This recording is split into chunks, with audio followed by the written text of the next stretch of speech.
First time MLA. আমি এর আগেও কোনোদিন তৃণমূলের রাজ্য সরকার থাকাকালীন কোনো মিটিং অ্যাটেন্ড করিনি। কাদের ডাকা কী করে থাকবো, আমি তো বিধায়ক ছিলাম না, আমি ফার্স্ট টাইম বিধায়ক, সুতরাং কাদের ডাকা হতো কাদের ডাকা হতো না এ ব্যাপারে আমি অ্যাওয়ার না। ফার্স্ট টাইম এমএলএ হয়েছি, কল পেয়েছি, ডাক পেয়েছি, এলাকার ডেভেলপমেন্ট করতে হবে, দেগঙ্গা প্রান্তিক গ্রামীণ এলাকা মানুষের জন্য কাজ করতে হবে, তার জন্য আমি দায়বদ্ধ। মানুষ জিতিয়েছে, রাজ্য সরকারের কাছ থেকে সেই কাজের আর্জি রাখবো, নিশ্চিতভাবে রাখবো, সেই জন্য এই মিটিংয়ে আসা। আর দলের কাছ থেকে দল কোনো বিরোধের জায়গায় নেই, দল তো আমাদের কোনো ইনস্ট্রাকশন দেয়নি, নিশ্চিতভাবে কোনো ইনস্ট্রাকশন নেই। কারণ আপনাদের প্রাক্তন মুখ্যমন্ত্রী বলছেন যে তিনি এই জয়টা মানেনি না, সেই ক্ষেত্রে এই সরকার মানে গতকাল দেখুন, আমি আবারও বলছি, আমি আমার এলাকার মানুষের প্রতি দায়বদ্ধ, এলাকার মানুষের জন্য ডেভেলপমেন্ট করতে দায়বদ্ধ। তারা আমাকে যে জিতিয়েছে তাদের জন্য আমায় কাজ করতে হবে, নিশ্চিতভাবে সেই কাজ করার জন্য যা সরকার, যে রাজ্য সরকার আছে সেই রাজ্য সরকারের কাছ থেকে আমাদের সহযোগিতা নিয়ে এলাকা ডেভেলপমেন্ট করতে হবে। আমাদের তরফ থেকে একজন বলেছে, যেটা আমরা 6 জন এসেছি।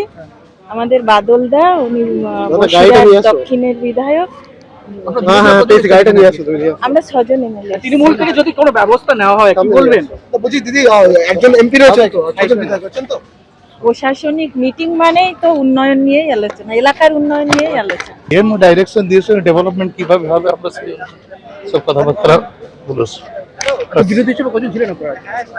ওইভাবে তো কোনো যারা ডাকতে এসেছেন মোরাললেস এসেছে।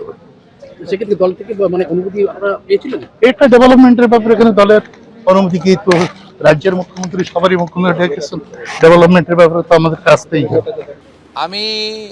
আমরা তো ডাক পাইনি 5 বছর না। আমি প্রথম দিন থেকেই বলেছিলাম প্রশাসনিক মিটিংয়ে আমরা সব এমএলএদের ডাকব, আর বিশেষ বিশেষ এমপিদের ডাকব। আজকে বিশেষ বিশেষ এমপিদের মধ্যে বারাসাতের এমপিকে আমরা বিশেষ বিশেষভাবে ডেকেছিলাম, এসছেন উনি। আর আমাদের দলের এমপিদের আমরা ডাকছি সব জায়গায়, কারণ আমাদের এমপিদেরকে বিডিওরা পর্যন্ত, ওসিরা পর্যন্ত তাদের ফোন ধরতেন না। এই সিস্টেম তো ঠিক না। আমরা এখানে বলেছি আইপিএস আইএসরা জানেন যে যে কোনো নির্বাচিত প্রতিনিধিকে যদি অনার না দেন, কীভাবে অনার দেবেন সেটাও স্টেট ক্যাডার এবং ন্যাশনাল ক্যাডারে বলা আছে। এগুলো আমরা এখানে করেছি, বলেছি। এবং আজকে এখানে বসিরহাটের অনেক অপোজিশনের এমএলএরাও যুক্ত হয়েছিলেন, তাদের মধ্যে একজনকে বলার সুযোগও আমরা দিয়েছি।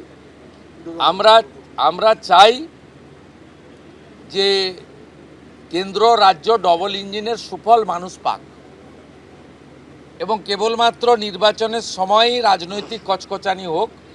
সারা বছর আমরা কনস্ট্রাকটিভ আইডিয়া নিয়ে কাজ করি।